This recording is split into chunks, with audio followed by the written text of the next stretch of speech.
Hello everyone, जैसे कि आप सबको पता है हमने जेके बैंक के लिए अपनी 40 डेज प्लान को स्टार्ट किया था। बीच में थोड़ा सा गैप आ गया, उसके लिए सॉरी। लेकिन अब मैं कोशिश करूंगा कि इसको फिर से कंटिन्यू करूं। हमने जो टॉपिक स्टार्ट किया था उसका नाम था पजल्स। मैंने आपको जैसे बताया था कि इसमें टोटल जितने टाइप की पजल्स आती हैं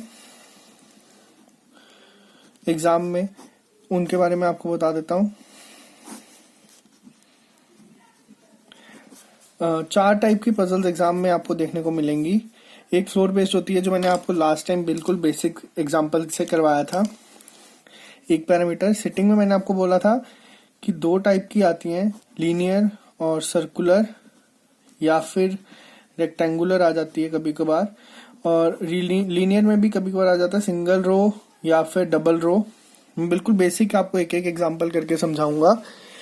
बॉक्स पजल में आपको इसके बाद करवाऊंगा, लेकिन आज जो हम अपना स्टार्ट करने जा रहे हैं, हमने फ्लोर बेस्ड पजल कर ली है। आई होप आपको उतना क्लियर होगा। तो आज हम जो स्टार्ट करेंगे वो लीनियर सिटिंग अरेंजमेंट की एग्जांपल से करेंगे। मैं आपको बताऊंगा उसे किस तरह से अप्रोच करना है और किस तरह से करना है। ये वाली एग्जांपल भी बिल्कुल बेसिक मैंने उठाई है, सिंगल पैरामीटर की। इसके बाद कोशिश करेंगे कि हम डबल वेरिएबल की भी स्टार्ट करें। तो आज का हम जो क्वेश्चन है वो इस तरह से है।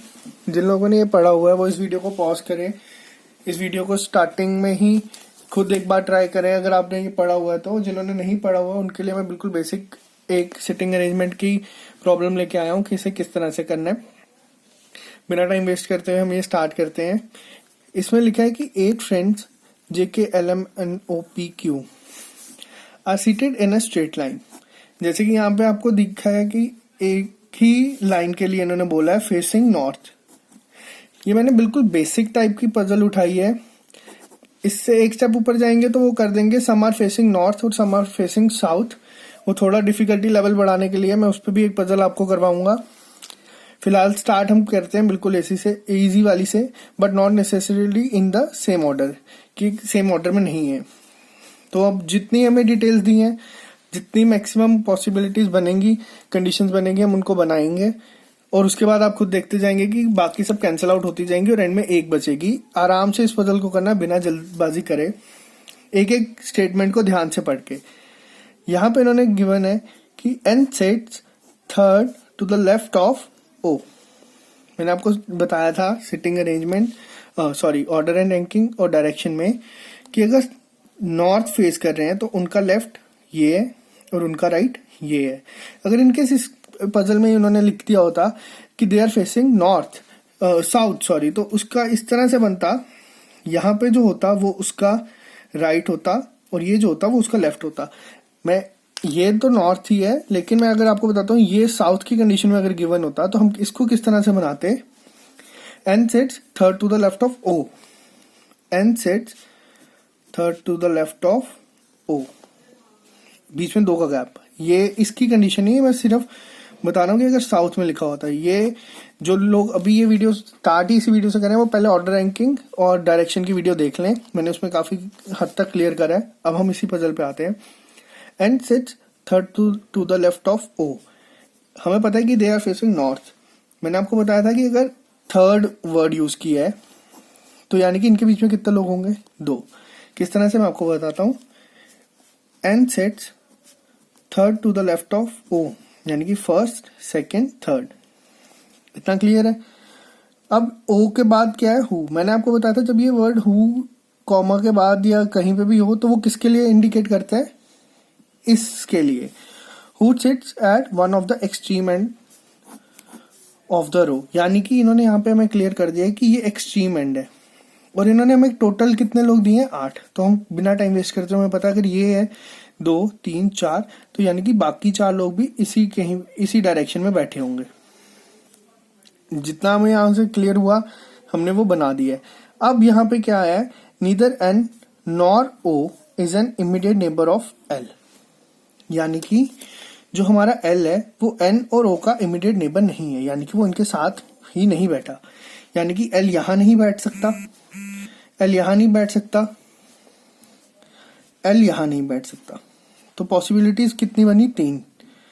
अब हम क्या करेंगे, यहाँ पे इसी को अगर मैं यहाँ बना दूं, जो 3 पॉसिबिलिटीज मैंने आपको बोला है हम बिल्कुल बेसिक लेवल से करें 4 5 6 7 और 8, जैसे ये ऊपर था वैसे मैंने यहाँ बना दिया कि एल की पॉसिबिलिटीज क्या है। एल यहाँ बैठेगा, एक पॉसिबिलिटी है कि एल यहाँ बैठ सकता है, और एक पॉसिबिलिटी है कि एन यहाँ बैठ सकता है। इन तीन से ज्यादा पॉसिबिलिटीज है नहीं, तो हमने जो गिवन था वो हमने बना दिया इसमें। अब यहाँ पे हम नेक्स्ट स्टेटमेंट देखेंगे कि Q and L are immediate neighbours, यानी कि Q और L इमीडिएट नेबर्स हैं। अब यहाँ पे एक और चीज हम देखते हैं इसे बनाने से पहले कि neither Q nor L sits extreme end of the row, कि ना ही Q और ना ही L एक्सट्रीम एंड पे बैठेंगे, यानी कि ये कंडीशन हमारी इस स्टेटमेंट के बाद ही गलत हो गई। हम इसको क्रॉस कर देंगे, हम इसे देखेंगे भी नहीं। हमारी ये दो कंडीशंस अब बची हैं सिर्फ। तो अब इस वापस पहले वाली कंडीशन पे जाएंगे कि Q और L जो है वो इमीडिएट नेबर्स हैं।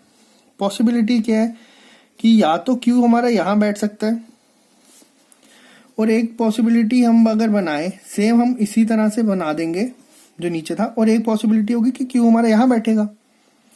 इसमें अगर हम देखें, इसमें ये पॉसिबिलिटी यहाँ वाली नहीं होगी, क्योंकि यहाँ पे इन्होंने मैं मेंशन किया कि Q जो है वो एक्सट्रीम एंड पे नहीं बैठेगा, तो यानी कि Q यहाँ पे बैठेगा। अभी तक हमारे 3 केसेस चल रहे हैं, और आप देख रहे हैं हम स्टेप बाय स्टेप बना रहे हैं बिना कंफ्यूजन के, और आराम से पजल हमारी चलती जा रही है। अब हम नेक्स्ट स्टेटमेंट देखेंगे K sits third to the right of L, यानी कि अगर L यहाँ पे है तो K जो होगा वो इस तरह से कुछ बनेगा। तो ठीक है, हमने यहाँ पे जो बना दिया था, अब हम इसी कंडीशन को इनमें फिट करने की कोशिश करेंगे, यानी कि 2 के गैप के बाद K बैठेगा। यहाँ पे अगर हम देखें तो यहाँ पे ऑलरेडी N बैठा हुआ है, यानी कि ये जो हमारी कंडीशन है वो इसको सेटिस्फाई नहीं कर रही, तो यानी कि ये हमारी कंडीशन भी गलत हो गई। अब अगर मैं यहाँ पे आऊं तो यहाँ पे हम K को बिठा सकते हैं, और यहाँ पर भी हम K को बिठा सकते हैं। अभी तक जितना हमने किया यहाँ तक ये हमारा बनते जा रहा है, और कंडीशन हमारी गलत भी होती जा रही है पॉसिबिलिटीज। अब यहाँ पे जो कंडीशन है वो ये है कि M जो है वो एक्सट्रीम एंड पे नहीं बैठेगा, यानी कि M जो है वो यहाँ नहीं बैठेगा। तो M की पॉसिबिलिटी एक ये बनी और एक ये बनी, और यहाँ पर ये और ये। हम नेक्स्ट पे जाएंगे और देखेंगे कि क्या है, क्या लिखा है, neither M nor Q is neighbour of N, यानी कि Q और M N के नेबर नहीं है। इस कंडीशन में हमने देखा कि Q N के साथ बैठा है, तो हम क्या करेंगे, पहले इसको कैंसिल करेंगे कि ये गलत है। अब वापस इस पे आएंगे कि Q जो है वो Q और M जो है वो N के नेबर नहीं है, यानी कि M यहाँ पर नहीं बैठेगा। इन्होंने हमें कहा है कि M एक्सट्रीम एंड पे नहीं बैठेगा, तो यहाँ से हमें क्लियर होगा कि M यहाँ बैठेगा। इतना आप सबको अगर क्लियर है तो अब हम देखेंगे नेक्स्ट कंडीशन में क्या है, J is third to the left of M, यानी कि J is third to the left of M। तो हम अगर देखें कि 2 के बाद J की जगह बची है, तो हमने यहाँ पे J को बिठा दिया, और अब एक ही जगह पेंडिंग है खाली जो नहीं फिल हो पाई, वहां पे क्या बैठेगा हमारा P। तो ये हमारा इसका सीक्वेंस बन गया, P Q L J N K M O। अगर आपने देखा कि मैंने भी आपको समझाया है, एक एक चीज भी किया, कहीं पर भी कोई कंफ्यूजन नहीं हुई, जो कैंसिल हो रहा था मैं उसको उसी टाइम काट रहा था बिना कोई और नेक्स्ट लाइन पढ़े। अब आपको मैं बताता हूँ कि इस पे क्वेश्चन किस टाइप के आते हैं। क्वेश्चन एग्जाम में होगा सिर्फ यही कि वो पूछ लेंगे कि J की पोजीशन क्या है P के अकॉर्डिंग, तो हम देखेंगे कि J क्या है, third to the right of P sorry, या फिर ये पूछ लेंगे if Q is related to N, J is related to M, तो पूछ लेंगे कि N किसको रिलेट करेगा, यानी कि 2 के गैप के बाद कर रहे थे तो 2 के गैप के बाद हम बोल देंगे N रिलेटेड टू O। इसी तरह के क्वेश्चन आपको एग्जाम में दिखेंगे।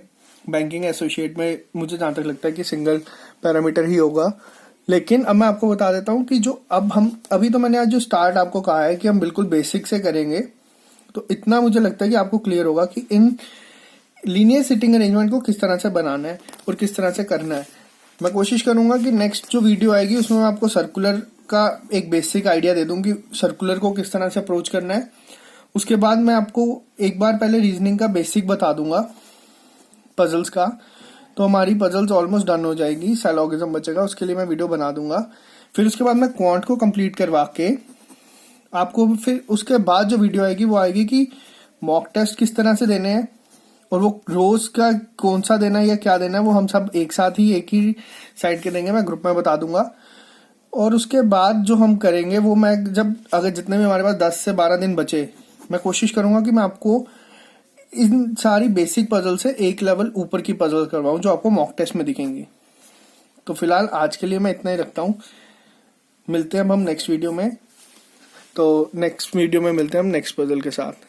और एक और चीज, जो लोग अभी नए जुड़े हैं उन्हें मैं पहले बता दूंगा कि हम इससे पहले भी काफी टॉपिक्स कर चुके हैं अपने, approximation, number series, quadratic equation, inequality, blood relation, order ranking, coding decoding, ये हम सब कर चुके हैं पहले भी, और एक दो टॉपिक और होंगे। तो आप पहले इस टॉपिक को करने से पहले आप पहले इन टॉपिक्स पे एक बार नजर मार लें, उसके बाद हम करेंगे। और जैसे कि आप सबको पता है कि सीजीएल की डेट आ गई है, कई सारे लोगों ने इसके लिए भी फॉर्म भरा होगा। हम 24 फेब के बाद से सीजीएल की प्रिपरेशन स्टार्ट कर देंगे एक साथ सारे मिलके। तो अभी के लिए हमारा जो मेन टारगेट है वो जेके बैंक है, उसके बाद जो हमारा टारगेट होगा वो सीजीएल का एग्जाम होगा। तो आज के लिए हम इतना ही रखते हैं, मिलते हैं हम नेक्स्ट वीडियो में। और कई बार होता है कि मैं डायरेक्ट पोस्ट नहीं कर पाता ग्रुप्स वगैरह में वीडियो का, तो आप अगर चैनल को सब्सक्राइब कर लेंगे तो आप लोगों को फायदा होगा कि आपको नोटिफिकेशन आ जाएगी कि जब भी मैं वीडियो अपलोड करता हूँ। ऐसे कई बार होता है कि एक एक दिन बाद मैं अगर ग्रुप में पोस्ट करता हूँ तो टाइम लग जाता है। तो आज के लिए इतना ही रखते हैं, मिलते हैं नेक्स्ट वीडियो में। Okay guys.